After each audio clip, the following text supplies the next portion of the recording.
우리가 이렇게 함께 읽은 로마서 8장에 있는 이 말씀을 통해서 또 하나님께서 주시는 은혜를 우리가 이 아침에 함께 나누기를 원합니다. 이 로마서 8장에는 이 사도 바울은 이 땅에서 죄를 이기게 하는 이 성령이 어떤 것인가, 성령의 능력에 대해서 이제 기록을 하고 있습니다. 한마디로 좀 말하면 바울의 성령론이라 이렇게 제목을 붙일 수 있을 것입니다. 그리고 이렇게 성령을 통해서 이루어진 구원은 절대로 우리가 빼앗길 수 없다. 이 구원에 대한 확실성에 대해서도 뒤에 기록을 하고 있습니다. 우리가 지난주에 이 로마서 7장 말씀을 들었는데요. 이 로마서 7장에 우리가 구원을 받은 성도로 할지라도 완전히 성화된 것이 아니기 때문에 예수를 믿기로 결단을 해도 내 속에 여전히 죄의 속성이라는 게 남아 있습니다. 이 원죄의 속성이 남아 있기 때문에 이 욕심이 끊임없이 나를 넘어지게 할 수 있다. 이 죄로 말미암아 늘 실족하게 만든다. 이렇게 말씀을 드렸는데요. 그런데 이런 죄의 욕심은 인간의 스스로는 이길 수가 없습니다. 죄성, 이 원죄의 속성은 이길 수 없죠. 그래서 하나님께서는 직접 내 속에 오셔서 이 죄의 속성, 이 죄의 성질을 이길 수 있는 그런 능력을 주셨는데 그 능력이 뭐냐? 성령의 능력이라는 거예요. 성령의 능력은 하나님의 영이 내 속에 직접 오셔서 그 죄를 이기는 은혜를 베풀어 주시는 것이죠. 이게 성령의 사역이라는 것입니다. 이 성령의 사역은 이미 하나님께서 계획해 놓으신 거예요. 구약에서부터 하나님께서 죄인이 구원될 것을 말씀하셨고 죄 문제를 해결하시고 또 내 속에 오셔서 이 새로운 영을 주어서 죄를 이기는 삶을 살게 하시겠다 하는 것을 계획해 놓으셨다는 거죠. 그것이 성령의 오심을 통해서 이루어진 것을 우리가 말씀을 통해서 확인하게 되는 것입니다. 그래서 제가 이 로마서 8장에 나오는 이 바울의 성령론을 설명하면서 이게 하나님이 이미 구약에서부터 계획해 놓으셨다는 것을 제가 이제 시간이 많으면 차근차근 설명을 드릴 텐데 오늘은 이제 새벽이기 때문에 잠깐만이라도 제가 전체적으로 좀 설명을 할 텐데 차근차근 한번 들어보시고 이 성령의 사역에 대해서 한번 깨달을 수 있는 은혜가 있었으면 좋겠습니다. 제가 구약의 말씀을 잠깐 읽어드리는데요. 에스겔서 36장을 한번 보시겠습니다. 에스겔서 36장.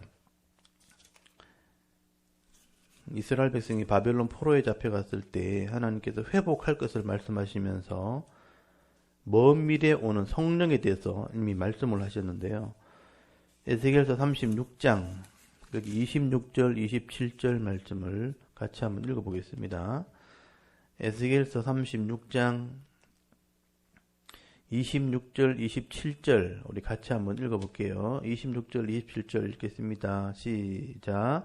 또 새 영을 너희 속에 두고 새 마음을 너희에게 주되 너희 육신에서 굳은 마음을 제거하고 부드러운 마음을 줄 것이며 또 내 영을 너희 속에 두어 너희로 내 율례를 행하게 하리니 너희가 내 규례를 지켜 행할지라. 아멘. 여기 보시면 이스라엘 백성의 회복을 말씀하시면서 회개하고 나면 36장 앞쪽에 그런 내용이 나오거든요. 회개하고 나면 새 영이 너희 속에 있게 될 것이다. 그리고 새 마음을 주면 육신의 굳은 마음을 제거한다는 것은 회개하는 것을 상징하죠. 부드러운 마음을 주어서 결국 27절에 내 영이 너희 속에서 내 율례를 행하게 하고 내 규례를 행하게 하겠다. 성령이 오셔서 하나님의 말씀을 깨닫게 해서 행하는 자가 되게 해주겠다 하는 예언을 이미 해놓으셨어요. 이게 구약의 하나님의 계획이라는 것입니다. 그리고 예레미야 31장에도 보면 내 법을 너희 속에 두어서 이것을 알게 하고 행하게 할 것이다. 하나님께서 죄인을 구원하실 때 이렇게 할 것을 이미 계획해 놓으셨고 오순절날 성령이 오셔서 실제로 그 일을 하게 된 것을 경험하게 하신 것이죠. 이게 하나님의 계획이라는 것을 말씀하게 되는 것입니다.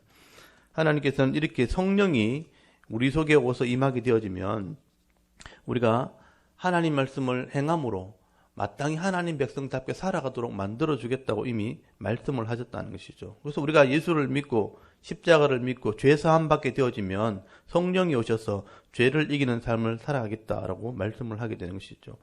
여러분, 성령이 어떻게 내 속에 들어오는가? 하나님의 말씀이 내 속에 들어와서 알게 하는 것입니다. 그래서 예수님께서 이것을 이미 설명하셨는데요. 요한복음 14장부터 16장까지 예수님의 성령론이 나옵니다. 요한을 통해서 예수님께서 말씀하셨는데, 성령이 내 속에 오셔서 어떻게 깨달아지고 역사하는가, 말씀이 알게 되는 것, 그게 바로 성령이 내 속에 들어와서 역사하시는 것입니다. 그래서 요한복음 15장에 보면 예수님이 이것을 비유로 설명을 해놨어요. 그게 포도나무 비유입니다. 요한복음 14장에서 성령이 오실 것을 말씀하셨고, 16장의 성령론을 얘기하시면서 15장 그 가운데에 요한복음 15장을 한번 펴보시면요, 제가 잠깐만 또 설명을 드릴 텐데요. 요한복음 15장에 보면 포도나무 비유가 성령에 대한 사역을 설명한 것입니다. 요한복음 15장을 한번 펴보십시오. 이 포도나무 비유는 많이 들어보셨을 거예요. 예수님은 포도나무고 너희는 가지라. 가지가 포도나무에 붙어 있기만 하면 열매가 저절로 나온다. 이건 포도나무를 키워본 사람이면 다 아는 것이죠. 이 비유를 통해 설명하는데, 이게 성령이 어떻게 내 속에 들어오는지를 설명한 것입니다. 그래서 요한복음 15장 5절 한번 보십시오. 15장 5절에 보시면 나는 포도나무에 너희는 가지라. 그가 내 안에 내가 그 안에 거하면 사람이 열매를 많이 맺나니 나를 떠나서는 내가 아무것도 할 수 없습니다. 이게 그가 내 안에 내가 그 안에 하는 말씀 한번 보십시오. 우리가 성령이 어떻게 우리 속에 들어오는가? 그가 내 안에 내가 그 안에 거하는 것이다. 하나 되는 것이다 라고 설명하죠. 그 비결이 뭔가? 15장 7절 한번 보세요. 너희가 내 안에 거하고 내 말이 너희 안에 거하면 무엇이든지 원하는 대로 구하라. 그리하면 이루리라. 하나님 안에 거하는 방법, 예수님 안에 거하는 방법이 뭐냐? 내 말이 너희 속에 거하는 것이랍니다. 하나님 말씀이 내 속에 깨달아지는 것이죠. 그래서 15장 10절, 우리 15장 10절 한번 읽어볼까요? 10절 읽어보겠습니다. 시작. 내가 아버지 계명을 지켜 그의 사랑 안에 거하는 것 같이 너희도 내 계명을 지키면 내 사랑 안에 거하리라.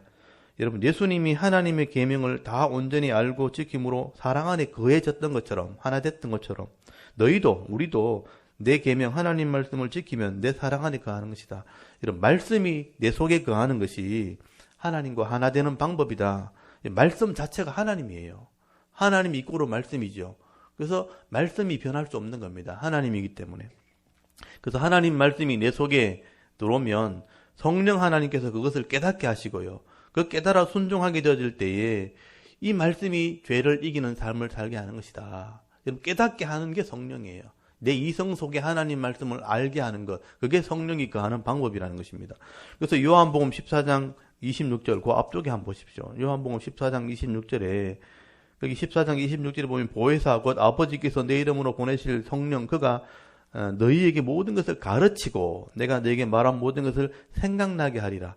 이런 말씀을 읽을 때 이것이 가르쳐지고 생각나게 깨달아지는 겁니다. 그리고 요한복음 16장, 거기 15장 뒤에 16장 13절 한번 보십시오. 요한복음 16장 13절.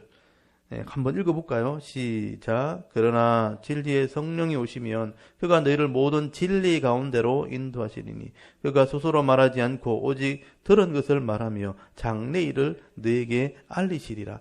여러분, 성령이 오시면 진리가 뭐냐? 변하지 않는 하나님 말씀으로 의미해요. 변하지 않는 말씀으로 인도하시리니 스스로 말한 게 아니고요. 하나님께 들은 것을 말하며 장래 일, 앞으로 되어질 일들도 하나님께서 알게 하실 것이다. 말씀을 통해서 깨닫게 하신다는 것입니다. 이렇게 성령 하나님이 내 마음 속에, 인격 속에 말씀으로 들어오시는 것이죠. 말씀을 들을 때, 말씀을 읽을 때 이 말씀들이 깨달아지게 하는 것이 바로 성령 하나님이시죠. 그래서 내 이성을 각성시키는, 깨달게 하시고 깨어나게 하시고 이게 죄라는 것을 알게 하시고 말씀대로 살게 하는 그런 능력도 주시는 겁니다. 그래서 기쁨을 누리며 살아갈 수 있도록 성령께서 우리를 인도하시는 것이죠.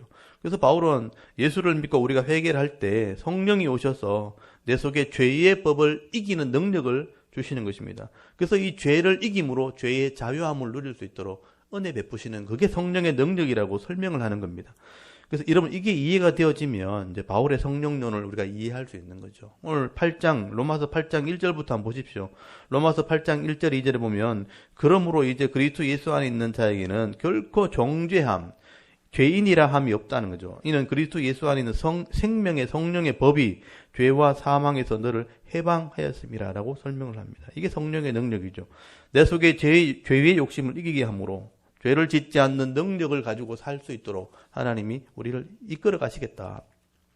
그래서 내 이 이성, 내 지식으로는 할 수 없는 것을 성령이 마음을 주심으로 이기게 하시고 순종하게 하실 때에 율법의 요구조차도 이루게 될 것이다. 여러분 율법은 우리가 스스로 다 지킬 수 없잖아요. 근데 성령이 알게 해서 지키게 하면 그게 가능해진다는 겁니다. 그래서 3절 한번 보십시오. 8장 오늘 로마서 8장 3절에 보면 율법이 육신으로 말미암아 연약하게 할 수 없는 그것을 하나님은 하시는데 하나님 하시나니 곧 죄로 말미암아 자기 아들을 죄 있는 육신의 모양으로 보내어 육신의 죄를 정하사 육신을 따르지 않고 그 영을 따라 행하는 그 영이 성령이죠. 영을 따라 행하는 우리에게 율법의 요구가 이루어지게 하려 하심이니라. 영을 따라갈 때 율법의 요구도 이루게 하시는 것이 하나님의 능력이다라고 설명을 하게 되는 것이죠. 그러므로 우리가 예수를 믿고 육신의 욕심이나 육신의 소욕을 이렇게 이기지 못할 때에 성령이 우리 가운데 오셔서 그것을 이룰 수 있도록 도와주시겠다. 이게 하나님의 방법이라는 거죠. 그래서 생명도 얻고 평안도 누리게 하는 것이다. 오늘 로마서 8장 5절에 보면 육신을 따르는 자는 육신의 일을, 영을 따르는 자는 영의 일을 생각한다고 되어 있죠. 육신의 생각은 사망이요 영의 생각은 생명과 평안이라. 여러분 성령을 따라가는 생각, 이게 하나님께서 깨닫게 하는 마음이에요. 예수 믿는 자에게 주시는 마음이라는 것이죠. 육신의 생각, 이건 욕심을 말하죠. 욕심을 따라 살아가는 자는 결국은 사망에 이르겠지만 영을 따라 사는 자에게는 이 땅에서 생명도 얻고 평안을 누리게 되는 은혜가 있게 될 것이다. 그래서 여러분 예수를 믿는 자에게는 이제 성령의 능력을 따라가는 그런 마음을 주셨다. 여러분 내 생각에 빛을 비추듯이 성령께서 죄를 알게 해버리는 거예요. 깨닫게 하니까 그렇게 살 수 없게 되는 것이죠. 그래서 반드시 하나님 말씀을 따라가 살아가는 자로 살게 해주시겠다. 이게 성령의 능력입니다. 그래서 7절 한번 보십시오. 육신의 생각은 하나님과 원수가 되나니, 욕심을 따라가는 인생을 말하죠. 하나님과 원수가 되는 이는 하나님의 법, 바로 말씀이죠. 말씀에 굴복하지도 아니할 뿐 아니라 할 수도 없습니다. 여러분 육신을 따라가는 자는, 육신의 욕심을 따라가는 자는 하나님의 법에 굴복하지 않는데요. 말씀을 모르니까 그렇죠. 굴복하지도 않고 할 수도 없습니다. 육신에 있는 자들은 하나님을 기쁘시게 할 수 없느니라. 성령의 깨달음이 없는 사람들은요, 하나님을 절대로 기쁘시게 할 수 없다는 거죠. 근데 성령은 그렇지 않죠. 9절에 보면 만일 너희 속에 하나님이 영, 성령이 거하시면 너희가 육신에 있지 아니하고 욕심에 있지 않고 영에 있나니, 누구든지 그리스도의 영이 없으면 그리스도의 사람이 아니라. 여러분 성령을 통해서 살아갈 때 하나님의 사람으로 살아가게 되는 것이다 라고 바울이 설명을 하는 것입니다. 성령은 이렇게 우리 마음에 하나님 말씀을 밝히 알게 하는 역할을 하는 것이죠. 그래서 하나님의 사람으로 살아갈 수 있도록 이끌어가는 능력입니다. 능력, 변화시키는 능력, 죄를 이기는 능력, 이게 바로 성령의 능력이죠. 이게 성령의 가장 기본적인 사역입니다. 그런데 이 말씀을 통해서 역사하시는 성령의 사역을 모르면요, 성령을 엉뚱하게 이해하는 거죠. 감정적으로 무슨 은사로 다가오는 도 생각, 은사는 결과적으로 오는 것이고요. 제일 먼저 오는 성령의 능력은 하나님 말씀을 알게 하는 능력입니다. 이게 성령의 가장 큰 능력이죠. 그리고 두 번째 성령의 능력이 뭐냐 하면 성령이 변하지 않는 말씀이기 때문에 부활하게 하는 능력이 있다고 말합니다. 새롭게 산다는 능력이죠. 여러분 10절 한번 보십시오. 또 그리스도께서 너희 안에 계시면 몸은 죄로 말미암아 죽은 것이나 영은 의로 말미암아 살아있는 것이니라. 의가 하나님 말씀을 의미하거든요. 그래서 살아있는 것이니라. 예수를 죽은 자 가운데 살리신 이의 영, 성령이죠. 성령 너희 안에 거하시면, 그리스도 예수를 죽은 자 가운데 살리신 이 하나님이고요. 하나님이 너희 안에 거하시는 그의 영, 성령으로 말미암아 너희 죽을 몸도 살리시리라. 살린다는 의미는 부활한다는 그런 개념입니다. 내 속에 성령이 함께 하시면 예수님을 부활하게 하신 하나님이 우리 몸도 성령을 통해서 부활하게 한다. 영원히 사는 존재가 되게 한다. 그런 설명을 하게 되는 것이죠. 성령이 영원하기 때문에 우리가 영원히 살 수 있는 은혜를 누리게 되는 것이다. 이건 이제 요한복음에도 기록이 되어 있는데요. 요한복음에 보면 말씀이 영원하거든요. 하나님이 영원한 것처럼 말씀이 영원한데 말씀이 내 속에 거하면 우리가 영원한 것을 가지게 되는 것이다 라고 설명을 하기, 그것을 영생이라고 표현하게 됩니다. 이건 요한복음 6장에 설명되어 있는데요. 이것도 제가 잠깐 한번 보겠습니다. 요한복음 6장 53절 한번 보시기 바랍니다. 제가 이제 새벽이라서 좀 부담스럽긴 한데 그래도 이해하려면 좀 살피는 게 좋을 것 같습니다. 요한복음 6장 53절.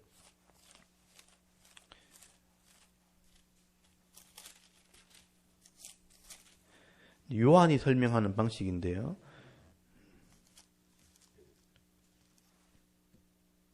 53절부터 59절까지만 한번 읽어보겠습니다. 요한복음 6장 53절에서 59절까지 우리 차근차근 한번 읽어보겠습니다. 53절부터 59절까지 한번 읽어보겠습니다.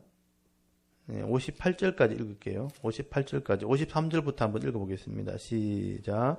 예수께서 이르시되 내가 진실로 진실로 너희에게 이르노니 인자의 살을 먹지 아니하고 인자의 피를 마시지 아니하면 너희 속에 생명이 없느니라. 내 살을 먹고 내 피를 마시는 자는 영생을 가졌고 마지막 날에 내가 그를 다시 살리리니 내 살은 참된 양식이요 내 피는 참된 음료로다. 내 살을 먹고 내 피를 마시는 자는 내 안에 거하고 나도 그의 안에 거하나니 살아계신 아버지께서 나를 보내심에 내가 아버지로 말미암아 사는 것 같이 나를 먹는 그 사람도 나로 말미암아 살리라. 이것은 하늘에서 내려온 떡이니 조상들이 먹고도 죽은 그것과 같지 아니하여 이 떡을 먹는 자는 영원히 살리라. 아멘. 여기 떡을 먹고 잔을 마시는 건 성찬식을 의미하거든요. 떡은 말씀을 상징하고 이 피는 죄사함을 상징하는 것인데 이 떡을 믿고 받아들인 사람, 말씀을 믿고 받아들인 사람, 이 피를 믿음으로 받아들인 사람은 예수를 믿는 사람들이거든요. 그래서 이 떡이 영원하기 때문에 영원히 살게 될 것이다. 영생을 얻게 될 것이다. 이 떡이 말씀을 상징하고 말씀이 성령을 통해서 깨달아질 때 영원한 것을 소유한 것이기 때문에 영원히 살게 될 것이다. 부활의 능력을 얻게 될 것이다 라고 설명을 하게 되는 것이죠. 그러므로 여러분 이 성찬식에 참여한다는 것은 말씀을 믿고 받아들인다는 것을 의미하는 거죠. 음식이 먹고 소화되어지면 몸과 하나 되어지는 것처럼 말씀이 깨달아져서 내가 이해되어져서 행하는 삶이 되어지면 성령의 사람이 되는 것입니다. 그래서 이 영원한 말씀을 가졌기 때문에 영생을 가지게 되는 것이다 라고 설명을 하게 되는 것이죠. 성령을 통해서 이 말씀이 깨달아지는 자는 영생을 소유하게 되는 것이다. 부활의 몸을 가지게 되는 것이다 라고 설명을 하게 되는 것이죠. 그래서 우리가 이 말씀을 제대로 깨닫게 될 때는 이제는 육신의 소욕을 따라가는 것이 아니라 성령을 따라가는 삶이 되어지고 그것 따라가는 삶을 끝까지 가게 되어지면 영생에 이르게 되는 것이다. 부활의 능력도 소유하게 되는 것이다. 이게 성령을 주시는 능력으로 설명을 하게 되는 것입니다. 그리고 이제 세 번째 능력을 설명하는데 오늘 로마서 8장 거기 13절로 가보시면요. 하나님의 아들이 되는 권세를 누리게 하는 것이다 라고 설명을 하게 됩니다. 성령이 이것을 깨닫게 하는 것입니다. 오늘 로마서 8장 13절 보시면 너희가 육신대로 살면 반드시 죽을 것이로되 영으로서 성령이죠. 몸의 행실을 죽이면 살리니 무릇 하나님의 영으로 인도함을 받은 사람은 곧 하나님의 아들이라 이렇게 말씀하죠. 하나님의 아들이다. 이 아들의 표현을 쓰는 이유가 있습니다. 여러분 이 내 속에 죄의 욕심이 분명히 존재하지만 성령이 말씀으로 나를 인도하게 될 때 그 말씀을 따라 살게 되어지면 하나님의 아들의 대우를 받게 된다는 것입니다. 왜 아들이라는 표현을 쓰게 되냐면 상속권 때문에 그래요. 여러분 하나님의 아들이라는 표현을 쓰는 것은 하나님의 상속자가 된다는 뜻입니다. 상속자가 된다는 것은 하나님 나라 것을 소유하게 되어진다. 그래서 우리가 하나님을 아버지라 부르게 되는 이유가 여기 있다는 것이죠. 오늘 8장 15절에 보시면 종의 영, 무서워하는 종의 영을 다시는 무서워하는 종의 영을 받지 않고 양자의 영을 받게 됐다. 이 성령을 양자의 영이라고 표현하고 있죠. 그래서 양자의 영을 받았기 때문에 하나님을 아빠, 아버지라 부르느니라. 그래서 우리가 하나님을 아버지라 부르는 이유는 상속권을 상징하는 겁니다. 그래서 하늘의 상속을 받으니까 하나님 나라의 소유가 된다. 15절 다시 제가 읽어보면 너희가 다시는 무수하는 종의 영을 받지 않냐고 양자의 영을 받았으므로 우리가 아빠 아버지라 부르짖느니라. 성령이 친히 우리 영과 더불어 우리가 하나님의 자녀인 것을 여기 증거하신다고 돼 있죠. 성령이 변하지 않기 때문에 우리 속에 말씀이 있다는 것을 증인이 되어주신다는 거죠. 하늘에 갔을 때에. 그래서 자녀이면 또한 상속자, 곧 하나님의 상속자요. 그리스도와 함께 한 상속자니 우리가 그와 함께 영광을 받기 위하여 고난도 함께 받아야 할 것이니라. 여러분, 성령의 인도를 따라 살아가게 될 때 하나님 나라의 상속을 받게 되어진다. 그리고 우리가 하나님을 아버지라 부르게 되는 이게 증거가 뭐냐면 상속자라는 그런 의미를 말씀하게 되는 것이죠. 그래서 성령이 우리 속에서 깨닫게 했고 믿게 했기 때문에 성령이 우리의 증인이 되어주신다는 거죠. 이 증인이 되어주신다는 것이 바로 성령의 세 번째 사역이 되는 것이죠. 그래서 우리의 보정이 되어주시는 것이다. 하나님의 자녀라는 것을 보정해 주시는 분이 성령의 능력이다. 그래서 우리가 이 세상을 살아갈 때 살아갈 용기가 있는 것이 성령이 우리를 증언해 주시기 때문에, 능력을 주시기 때문에 살아갈 용기가 나게 되는 것이죠. 그래서 우리가 스스로 죄를 이기고 또 죄를 이기는 삶을 살아가게 되어질 때에 성령께서 이런 고난도 이기게 하시는 것이다. 그래서 18절 이하에 보시면 여기 현재의 고난, 이 땅에서 잠깐 있는 이런 고난을 우리가 앞으로 누리게 될 영광을 바라보면서 이기게 되어지는 것이다. 여러분, 그래서 장차 영광을 바라보게 되어질 때에 인내하게 되어지고 소망을 가지게 되는 것이다 라고 말씀을 하게 되는 것입니다. 그래서 이 땅에 있는 어떤 피조물도 마지막이 되어질 것을 다 기대하고 있다. 그런 설명을 바울이 하고 있죠. 거기 20절부터 이하에 보시면 이 땅에 있는 모든 피조물도 회복될 것을 기다리고 있다. 우리 육신의 몸도 회복될 것을 기다리고 있다. 영혼의 몸을 사모하게 되어진다. 부활의 몸을 사모하는 것이다 라고 말씀을 합니다. 그래서 마지막 소망이 분명히 있기 때문에 인내하면서 소망 가운데 살아가는 것이 바로 성도의 모습이다라고 말씀을 하게 되는 것입니다. 이 성령이 이것을 우리가 알게 하시고 또 증언하신다라고 말씀을 하게 되는 것입니다. 그리고 이 성령의 마지막 능력이 네 번째 나오는데요. 성령이 이 땅에 살아가는 동안 우리를 위해서 간구하시고 도와주시는 능력이 있다라고 말씀합니다. 현실 가운데 성령이 어떤 능력을 베풀어 주시는가? 여러분 26절 한번 보십시오. 26절에 보시면 이와 같이 성령도 우리 연약함을 도우시나니, 도운다는 표현이 나오죠. 우리는 또한 마땅히 기도할 바를 알지 못하나 오직 성령이 말할 수 없는 탄식으로 우리를 위하여 친히 간구하시느니라. 여기 도와주신다는 표현과 간구하신다는 표현을 잘 보시기 바랍니다. 성령이 우리 연약함을 도운다는 것은 함께 짐을 져준다는 뜻입니다. 그리고 간구한다는 것은 우리를 위해서 청원한다 또는 간청한다라는 말입니다. 그래서 27절을 보시면요. 마음을 살피시는 이 하나님이죠. 이거 성령의 생각을 하시나니 이는 성령이 하나님의 뜻대로 성도를 위하여 간구하심이니라. 우리를 위해서 중재하시고 간청해 주시는 분이 하나님이라고 말씀을 하게 됩니다. 그래서 하나님의 뜻을 아시는 성령이 친히 하나님의 뜻을 간구하신다. 우리를 위해서 간구해 주신다. 결국은 여러분 하나님이 우리를 살피시는 이나 성령이나 같은 거거든요. 하나님의 마음을 아시는 성령이 우리를 위해서 간구하시는 것까지 해서 우리를 인도해 하신다. 여러분 믿게 하시는 분도 하나님이고 우리를 구원하시는 분도 하나님이고 또 우리를 위해 간구하시는 분도 사실은 하나님이죠. 하나님께서 우리를 이렇게 믿게 하시고 구원하시고 끝까지 인도하시고 우리를 위해서 간구하시는 것, 그리고 하나님이 우리를 구원해내시고 도우신다는 것을 말씀하게 되는 것이죠. 그래서 우리가 하나님이 우리를 이렇게 구하시고 이렇게 끝까지 인도하신다면 과연 우리를 하나님의 사랑에서 끊을 자가 누구겠는가? 결국 하나님이 다 이렇게 하신다는 것을 바울이 설명을 하는 것입니다. 그래서 마지막에 설명하는 내용이 뭐냐 하면 28절부터 보시면 이 전체를 하나님의 사랑이라고 표현하고 있죠. 우리가 알거니와 하나님을 사랑하는 자, 곧 그 뜻대로 부르심은 입은 자들에게는 모든 것이 합력해서 선을 이루느니라. 하나님께서 이렇게 인도하시고 하나님께서 우리를 구원하시고 끝까지 우리를 위해서 간구하시고 인도해 가신다면 과연 이 땅에 있는 어떤 것도 우리를 이길 수 없다는 것이죠. 그래서 모든 어떤 어려움이 생긴다 할지라도 합력해서 선이 되는 것이다. 이게 하나님이 우리를 이끌어 가시는 방법이다라고 바울이 고백을 하는 것입니다.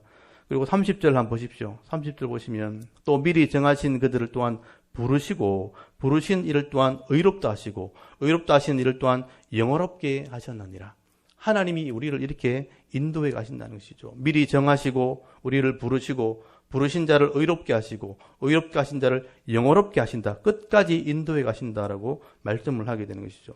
바울은 이렇게 성령을 통해서 우리를 끝까지 인도해 가시는 분이, 구원해 주시는 분이 하나님이고 이것이 복음이다, 구원이다라고 설명을 하게 되죠. 그래서 31절부터 39절 마지막 절까지는 하나님에 대한 찬양입니다.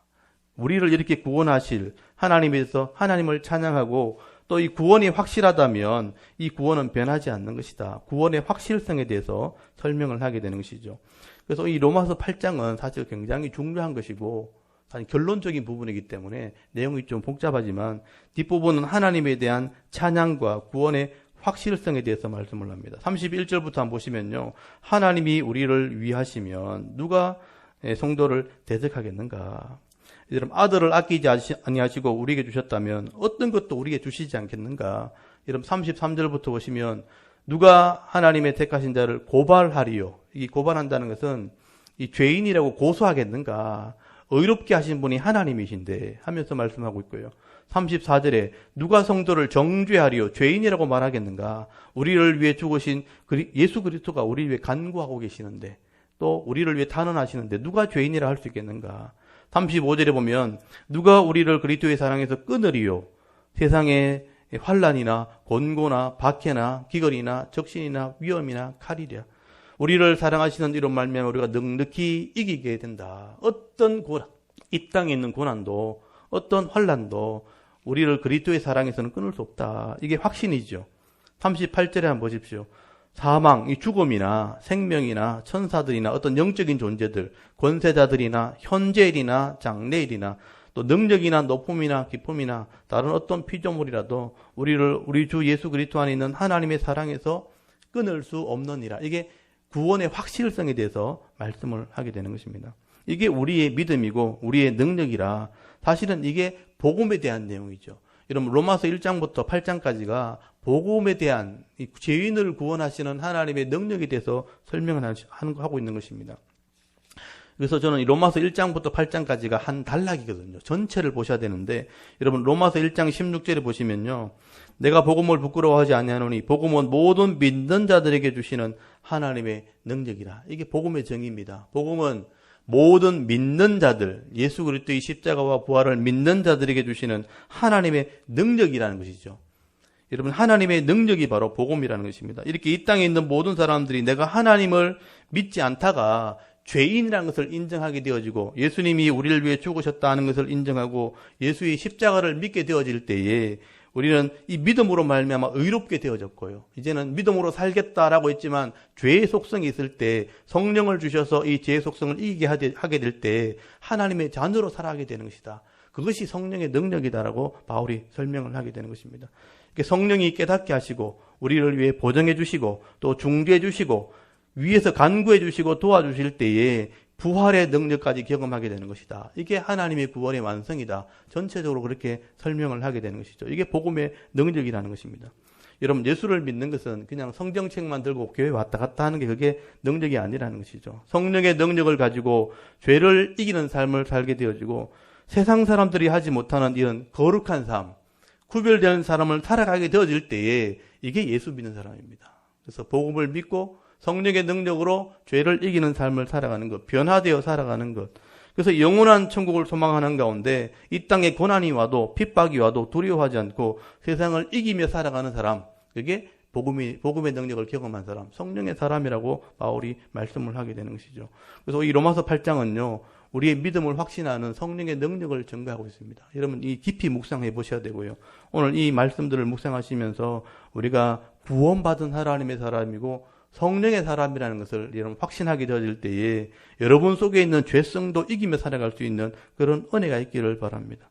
오늘도 나는 부족하지만 이 바울이 이렇게 설명하고 있는, 깨닫게 하는 이 성령의 능력을 따라서 내 속에 역사하시는 이 성령의 능력을 따라서 죄를 이기는 삶, 세상을 이기는 삶을 살아가게 되어질 때에 오늘도 분명한 확신을 가지고 승리의 삶을 살아갈 수 있는, 찬송하며 살아갈 수 있는 저와 여러분의 영적인 모습이 될 수 있기를 주의 이름으로 축원합니다.